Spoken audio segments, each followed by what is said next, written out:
Chapter 27. The evening of the day on which Prince Ferdinand and Lord Edmund were committed to prison, Sir Ambrose, as he was writing in his study, was startled by a loud scream, and flying to the spot from whence it proceeded, he found Clara lying upon the ground insensible, whilst Abelard was stooping over him, and endeavouring to render her some assistance. "Good God!" cried Sir Ambrose, "what's the matter?" "It is all owing to the carelessness of the domestic assistants next door," cried Abelard. "Number 7 has just come back from Brighton, and one of the assistants being occupied in making observations on the sky, instead of minding what he was doing, pushed the house a little on one side as it was slipping into the sockets, and poking their horizontal spout through our library window, they have knocked down the shelf of books, and frightened poor Miss Clara out of her wits." "Stupid idiots," said the baronet. "They might have killed her if the books had fallen upon her." "I beg your pardon, Sir Ambrose," said the culprit, putting his head in through the window. "I did not conceive Miss Montagu would have been injured if the books had fallen upon her. The weight of her body, I should apprehend, must be nearly equivalent to that of the books. Consequently, the resistance she was capable of opposing being fully equal to the blow she would have received, the effect must have been neutralized." "Confound your explanations," said Sir Ambrose, whose anger was increased tenfold by the speech. "You've killed my niece, and now you want to drive me distracted. Clara, my dear Clara, open your eyes, my love. Are you hurt?" "Oh, my dear uncle," sighed Clara, "Edmund is in prison, and he certainly will be beheaded." "In prison, child? You must be dreaming." "Indeed, I'm not, uncle. I heard men who were placing the adjoining house say so. It's Father Prince Ferdinand in the palace garden." "My boy, my darling boy!" cried Sir Ambrose, and he rushed out of the room in despair. "Follow him, for heaven's sake, follow him, Abelard," said Clara. The worthy butler obeyed, wringing his hands and lifting his eyes up to heaven, whilst Clara remained perfectly motionless and apparently absorbed in thought. "I will save him," she said after a short pause, "or perish in the attempt." In the bitterest anguish of mind, Sir Ambrose hastened to the palace, but he was refused admittance, as he was informed the Queen was in high fever. He inquired for his friend the Duke. He, too, was invisible, his late attack having placed his life in imminent danger. Dr. Coleman was in attendance on the Queen, and the Lords of the Council, though they affected to sympathize with the unfortunate father, evidently, though covertly, rejoiced in the disgrace of their most powerful rival. Repulsed on every side, Sir Ambrose now proceeded to the prison, but here he also was refused entrance. And sadly and slowly he returned home in despair, resting his sole remaining hopes upon the advice and assistance of Father Morris, upon whose gigantic strength of mind he was accustomed implicitly to rely in all impotency of age and misery. The prison to which Ferdinand and Lord Edmund had been conveyed was situated in a close, disagreeable part of the city of London, called Kensington. It had formerly been a palace, and had been surrounded by a noble park, miscalled a garden. The devastating hand of improvement had, however, as usual, waged war against all the sublimer charms of nature, and the majestic beauty of Kensington fell victims to its fury. Narrow, unwholesome streets now rose where spreading oaks had once stretched forth their venerable arms, and verdant lawns had become dirty causeways, whilst ponds were turned to water pipes, and Cheops well kept a common sewer. As Ferdinand and Edmund, however, had never seen Kensington on its pristine glories, they could not now regret the change, and it was to them neither more or less than a place of confinement, a spot very few people show any manifest relish for. Immediately upon their arrival, Prince Ferdinand and Lord Edmund had their wounds dressed by the automaton steam surgeon belonging to the prison, which, being properly arranged and wound up, staunched the blood, spread the plasters, and affixed the bandages with as much skill as though it had been done nothing but a walk of a hospital in its life. As soon as these operations were performed, the prisoners were locked up, in separate cells, and left to meditate upon their situations. "Good heavens!" cried Ferdinand, looking around in astonishment at the elegant apartment which he was shown into, adorned with a painted velvet carpet, silk curtains, and chairs and tables inlaid with brass and ivory, whilst a sumptuous canopy hung over the bed of down on one side, and little divers cupids supported lights, held back the curtains, and performed numerous other useful offices in different corners. "Can this be a prison? Neither Paris nor Vienna possess palaces half so splendid."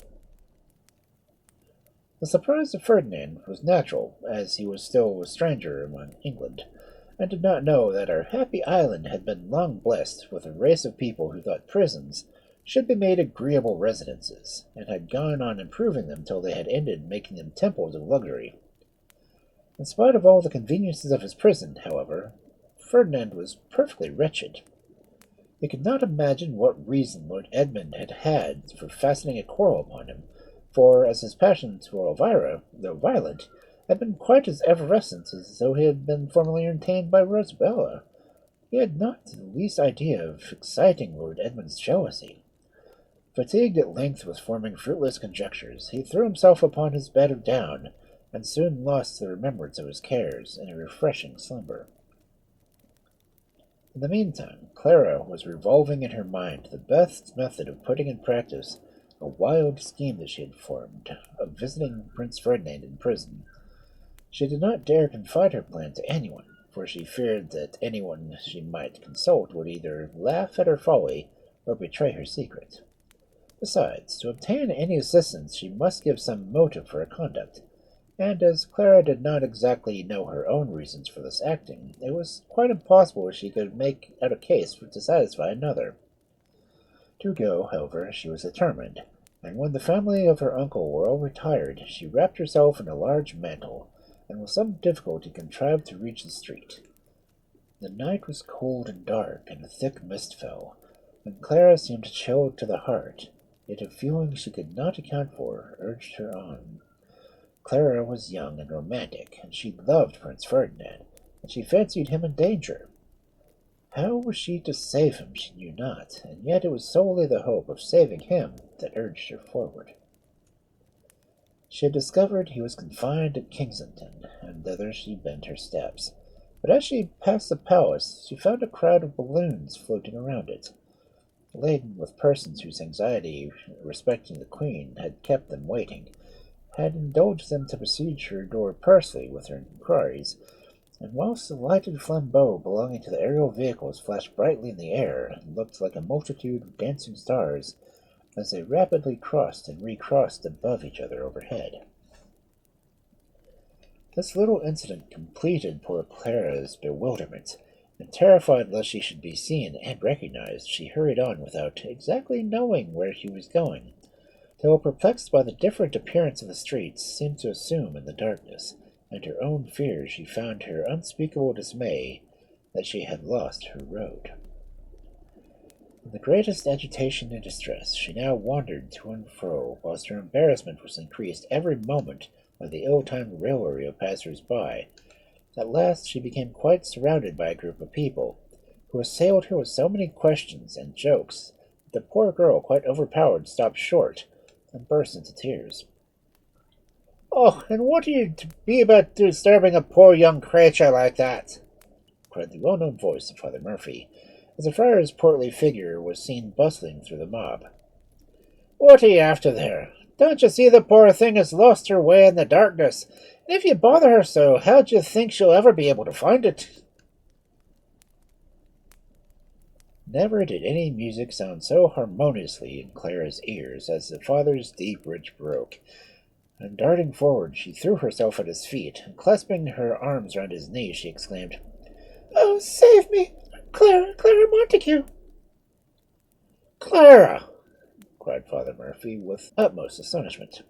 "Clara, why in the name of heaven brings you out, child, at this hour of the night?" "Oh, don't ask me, Father," returned Clara, gasping for breath.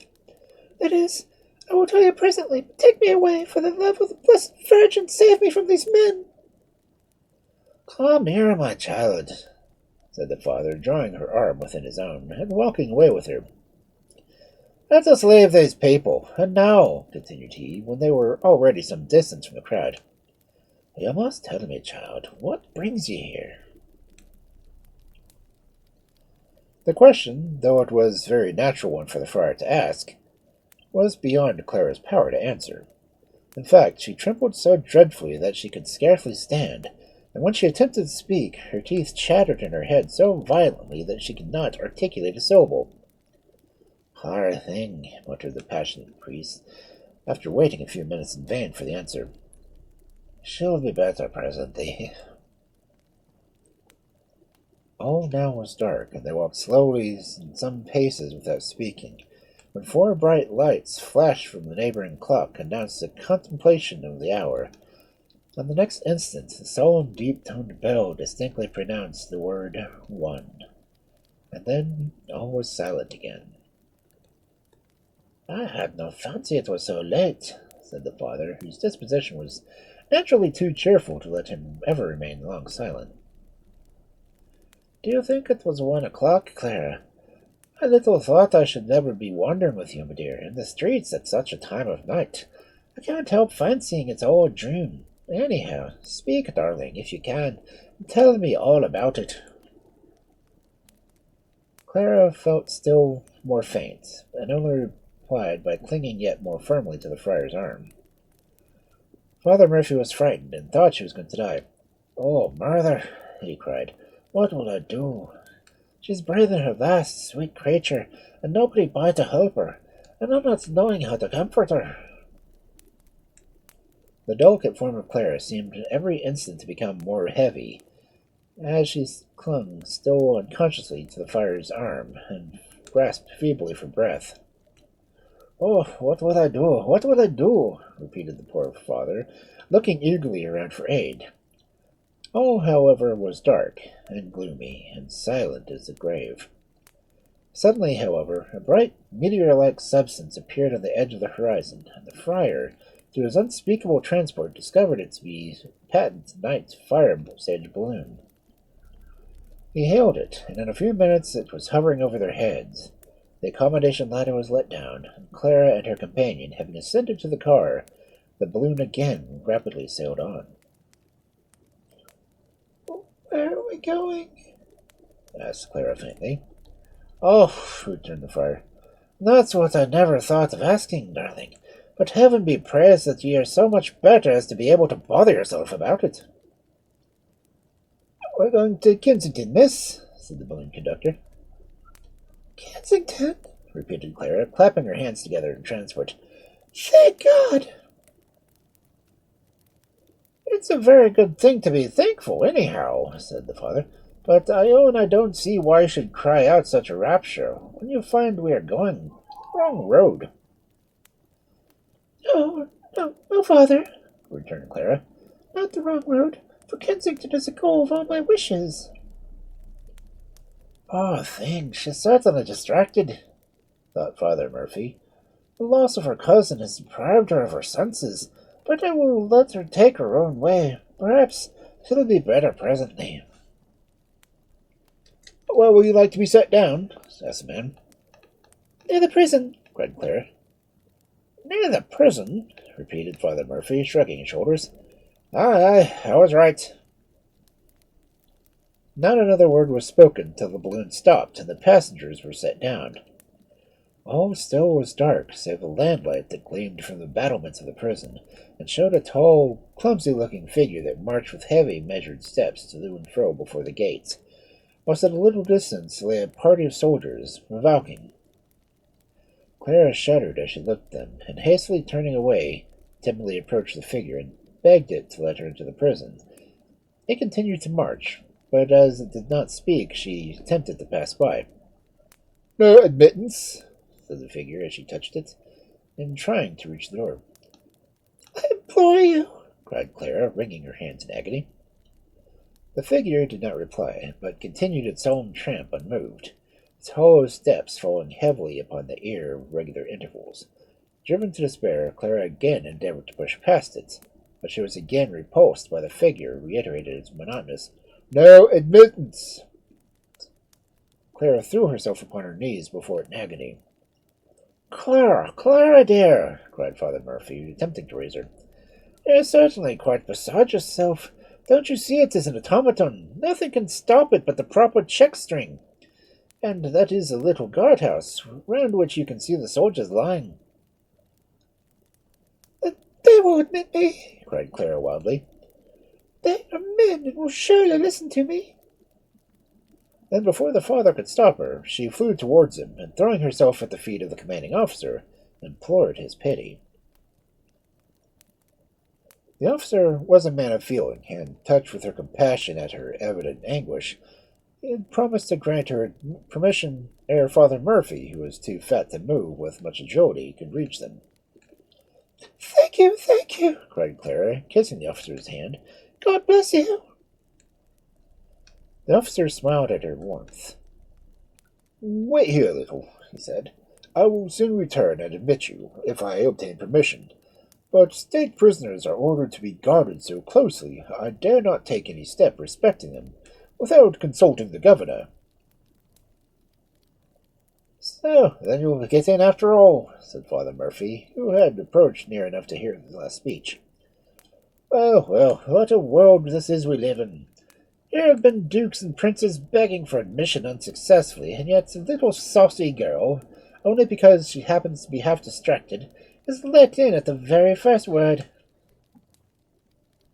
Clara did not reply, but wrapping herself in her cloak, sat down on a large stone near the gates to wait the officer's return. The solemn automaton had stopped for a moment to allow him to pass, but it now resumed its slow measured step, and Clara's heart sickened at the sound. The mist cleared away, and the night became fine, though cold, while the moon, having struggled through the clouds that rapidly scudded across the sky, shed her pale, feeble light upon the scene. Clara shuddered as she looked at the heavy, dark building behind her, and wrapping her cloak tighter around her, fixed her eyes anxiously upon the sky, watching the varied shapes assumed by the clouds as they drifted along, and sighing heavily as they passed. "And now tell me, dear," said Father Murphy, sitting himself beside her, "what you mean to say your cousin when ye get in to see him? Speak freely, for the devil a word of Shapland's wonder shall hear, and you're going to say it by reason of their being fast asleep." "My cousin? What?" "Your cousin Edmund, that you've come so far to see," resumed their father. "My cousin? Yes," replied Clara. "Oh, aye, true. It was my cousin I fought with him, but I don't want to see my cousin." "Not want to see your cousin," relayed Father Murphy, his eyes almost starting from his head in the excess of astonishment. "Why did you come here, then?" To see Prince Ferdinand," said Clara in a faltering voice, looking down and blushing. Father Murphy's astonishment was far too great for words, and he could only look at her in speechless horror as he revolved some plan in his mind for getting her quietly back to her friends. "How wild she looks," thought he. "She must be in a confinement. There's no saying what lengths a strange delusion may carry her." Whilst the poor father was cogitating and repeating to himself divers coaxing forms for words, and by the help of which he had hoped to persuade her to return, the automaton again stopped, and the prison door flying open, the officer beckoned to Clara to advance. She floored towards him. Clara, dear," said Father Murphy, "had you not better go home?" But Clara heard him not. She was already in the prison, and the doors had closed. The automaton sentinel had again resumed his measured, beaten track. Oh dear," cried unhappy Father Murphy. "What will I do? How will I get her out? Poor Sir Ambrose, he will break his heart. I dare say he knows nothing of it. These kind of fits always come sudden." Thus lamenting, the worthy father walked up and down before the prison in a state of pitiable distress, till a bright thought flashed across his mind, and he set off as fast as his trembling limbs could carry him to put it into execution. In the meantime, Clara had followed the officer into the prison, and her heart beat faster as she advanced, for her undertaking now appeared to be in a new light, and she trembled as she thought of the interpretation the prince might put upon her boldness. It was, however, too late to repent. She had not even time for hesitation. The officer is already at the door, the bolts are withdrawn, and Clara finds herself in the presence of Ferdinand. Confused and horror-struck at what she had done, she, however, scarcely knew where she was. Everything seemed to swim before her eyes. Gasping for breath, she caught firm hold of the doorway for support. For a few moments Ferdinand was not aware of her presence, as he sat gloomily resting his head upon his hand, his elbow supported by the table, which, upon he lay buried papers, was Hans, his favourite servant, who had followed him from Germany, stood beside him. Awed by his abstraction, and abashed by his presumption she had been guilty of intruding unsolicited upon his presence, Clara still stood irresolute, fearing alike to advance or to recede, till the officer, impatiently at her delay, cried in a loud voice, "Walk in, if you please, ma'am, that I may relock the door. I shall return to let you out in an hour." The sound of the officer's voice caught the attention of Ferdinand, and he looked towards the doorway, from which the shade of which he saw the trembling Clara was now forced to advance. "Miss Montagu?" cried Prince Ferdinand, who had seen her at one of Elvira's parties, and had thought her so pretty as to inquire her name. "This is an unhoped-for pleasure. I did not expect this." I came, stammered Clara, and here she stopped short, for upon the recollection she really could not tell why she came. "I am delighted to see you," said the prince, smiling and taking her hand, "whatever may be the cause that has procured me this honor." I'd better sit down," stammered Clara, without having the least idea what she was talking about. "Well, then, we will sit down," said Ferdinand, and gently placing her upon a chair, he drew one to her side, and again took her hand. His touch thrilled through Clara's whole frame.